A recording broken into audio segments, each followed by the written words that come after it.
بسم اللہ الرحمن الرحیم۔ ایک مرتبہ حضرت علی رضی اللہ تعالی عنہ کوفہ کی مسجد میں تشریف فرما تھے۔ مجمع میں شام سے آیا ہوا ایک مسافر بھی تھا۔ نہایت ادب سے کھڑا ہوا اور عرض کی، اے امیر المومنین، مجھے کچھ سوالات میں تشویش ہے۔ میں آج یہاں آپ کی موجودگی کا سن کر آپ سے چند سوالوں کے بارے میں جاننے کے لیے آیا ہوں۔ میں آپ سے ان کے متعلق درست معلومات چاہتا ہوں۔ آپ رضی اللہ تعالی عنہ نے جواب دیا، اگر تم سوالات پوچھنا چاہتے ہو تو پوچھو، اگر ضد بازی یا بحث کا ارادہ رکھتے ہو تو محفل کے آداب کو دیکھو اور خاموشی سے بیٹھ جاؤ۔ یہ مکالمہ سن کر ہجوم میں لوگ بھی آپ کی جانب متوجہ ہوئے۔ اس شخص نے حضرت علی رضی اللہ تعالی عنہ سے سوالات کا آغاز کیا اور کہا، اے امیر المومنین، مجھے یہ بتائیں کہ تخلیق کائنات میں اللہ نے سب سے پہلے کس کو تخلیق کیا؟ آپ رضی اللہ تعالی عنہ نے فرمایا،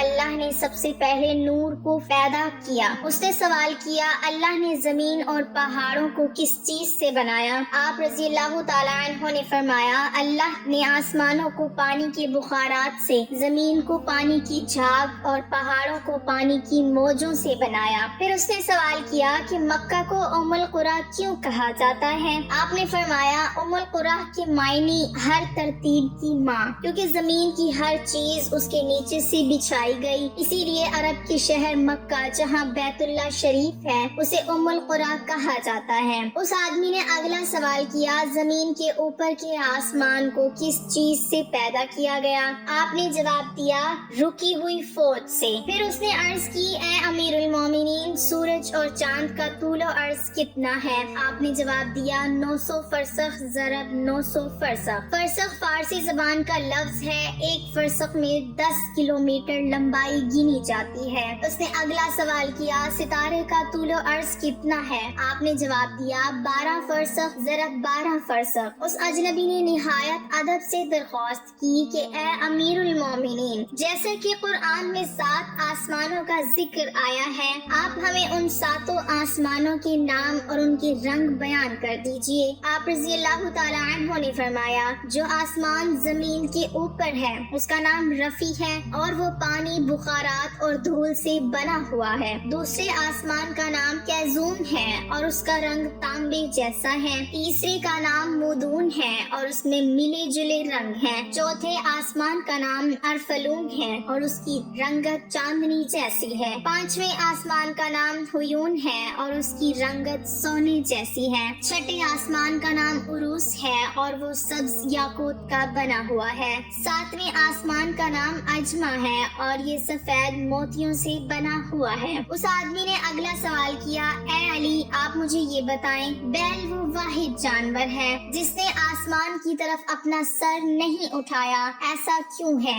آپ رضی اللہ تعالی عنہ نے جواب دیا، جب سے قوم بنی اسرائیل نے گوسالہ کی پوجا کی تھی تب سے بیل شرم کے مارے آسمان کی طرف سر نہیں اٹھاتا۔ گوسالہ ایک سنہری رنگ کا پتھر یا بچڑا تھا جسے موسیٰ علیہ السلام کے دور میں سامری جادوگر نے اپنی جادوئی مہارت سے بولنے اور حرکت کرنے کی طاقت دی، اور موسیٰ علیہ السلام کی غیر موجودگی میں بنی اسرائیل اس بچڑے کی پوجا کروائی تھی۔ مجمع میں موجود تمام لوگ حضرت علی رضی اللہ تعالی عنہ کی حاضر جوابی اور علمی قابلیت سے بے حد متاثر ہو رہے تھے۔ شام سے آئے ہوئے مسافر نے اگلا سوال پوچھا، اے امیر المومنین، وہ کون سے نبی تھے جنہوں نے ایک ہی وقت میں 2 بہنوں سے شادی کی تھی؟ آپ رضی اللہ تعالی عنہ فرمانے لگے، وہ یعقوب بن اسحاق علیہ السلام تھے۔ انہوں نے ایک ہی دن ایک ہی وقت میں 2 سگی بہنوں لیا اور راحیل سے نکاح کیا تھا، لیکن اس کے بعد اللہ نے بیک وقت دونوں بہنوں سے نکاح کو اسلام میں حرام قرار دے دیا۔ اس آدمی نے اگلا سوال پوچھا، مد و جزر کیا ہے؟ آپ نے جواب دیا، اللہ نے سمندروں پر ایک فرشتہ مقرر کر رکھا ہے، جب وہ سمندر کے پانی میں اپنا پاؤں رکھتا ہے تو مد پیدا ہوتا ہے اور جب نکلتا ہے تو جزر پیدا ہوتا ہے۔ مد و جزر سمندر کے پانی کو خود بخود بلند ہونے اور کم ہونے کے عمل کو کہتے ہیں۔ اس آدمی نے اگلا سوال کیا،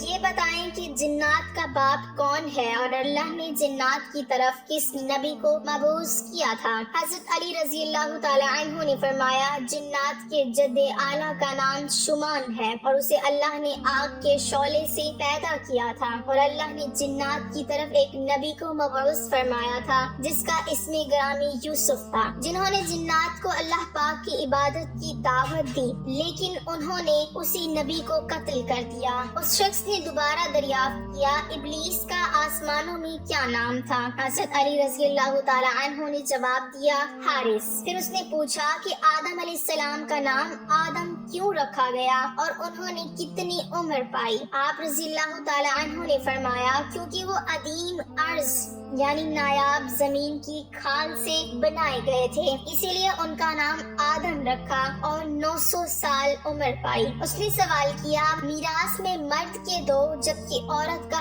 1 حصہ رکھا گیا ہے، جبکہ اسلام تو مساوات کا حکم دیتا ہے۔ آپ رضی اللہ تعالی عنہ فرمانے لگے جنت میں حضرت حوا علیہ السلام نے جو خوشہ اٹھایا تھا اس پر گندم کے 3 دانے تھے، انہوں نے خود 1 رکھا جبکہ آدم علیہ السلام کو 2 دیے۔ چونکہ وہ ہمارے جد ہیں اسی لیے اسی نسبت سے وراثت میں مرد کے 2 اور عورت کا 1 حصہ مقرر ہوا۔ اس نے پوچھا مخدوم کون سے نبی پیدا ہوئے؟ آپ رضی اللہ تعالی عنہ نے فرمایا اللہ نے آدم علیہ السلام، ان کے بیٹے شیش علیہ السلام، حضرت ادریس علیہ السلام، سان بن نوح علیہ السلام، حضرت داؤد علیہ السلام، حضرت سلیمان علیہ السلام، حضرت لوط علیہ السلام، حضرت اسماعیل علیہ السلام، حضرت موسیٰ علیہ السلام، حضرت عیسیٰ علیہ السلام اور حضرت محمد صلی اللہ علیہ وسلم کو مخدوم پیدا فرمایا۔ اس شخص نے دریافت کیا روئے ارض پر شیر سب سے پہلے کس نبی نے عرض کیے؟ آپ رضی اللہ تعالی عنہ نے جواب دیا حضرت آدم علیہ السلام نے۔ جب حضرت آدم علیہ السلام زمین پر اتارے گئے اور انہوں نے ہر طرف زمین کی خاک اور وسعت اور ہوا کو دیکھا، اور پھر جب شیطان کے وسوسے کی وجہ سے قابیل نے حابیل کو قتل کیا تو آدم علیہ السلام نے شدید غم میں یہ اشعار کہے جن کا ترجمہ ہے اور ان کے رہنے والے بدل گئے اور زمین کا چہرہ خراب اور گرد آلود ہو چکا ہے، رنگ و ذائقہ رکھنے والی چیز بدل گئی اور خوبصورت چہرے کی بشاشت مان پڑ گئی۔ میں اپنے طور و حیات کو باعث غم سمجھتا ہوں، اور کیا زندگی کے خاتمے کی وجہ سے مجھے چین مل سکے گا؟ میں آنسو آخر کیوں نہ بہاؤں کیونکہ حابیل قبر میں دفن ہو چکا اور قابیل نے اپنے بھائی کو قتل کر دیا۔ ہائے غم و حسرت، سانولا سلونا بیٹا گم ہو گیا۔ یہ بات سن کر سبھی حاضرین خاموش ہو گئے۔ پھر وہ شام کا شخص پھر بولا امیر المومنین، حضرت آدم علیہ السلام جنت سے نکالے جانے کے غم میں کتنا عرصہ روئے؟ آپ رضی اللہ تعالی عنہ نے فرمایا آپ 100 سال تک روتے رہے۔ شامی شخص نے پھر سوال کیا کفر کی ابتدا کس نے کی اور پہلا کفر کس نے کیا؟ آپ رضی اللہ تعالی عنہ نے جواب دیا کفر کی ابتدا ابلیس سے ہوئی اور وہی کائنات کا پہلا کافر ہے۔ اور پھر اس شخص نے آخری سوال کیا حضرت نوح علیہ السلام کا اصل نام کیا تھا اور ان کی کشتی کا طول و عرض کتنا تھا؟ آپ رضی اللہ تعالی عنہ نے جواب دیا نوح علیہ السلام کا اصل نام سکن تھا۔ انہیں نوح علیہ السلام کہنے کا سبب یہ تھا کہ انہوں نے 950 برس تک قوم پر نوحہ کیا تھا۔ ان کی کشتی کا طول 800 ہاتھ اور عرض 500 ہاتھ اور سطح زمین سے اس کی بلندی 80 ہاتھ تھی۔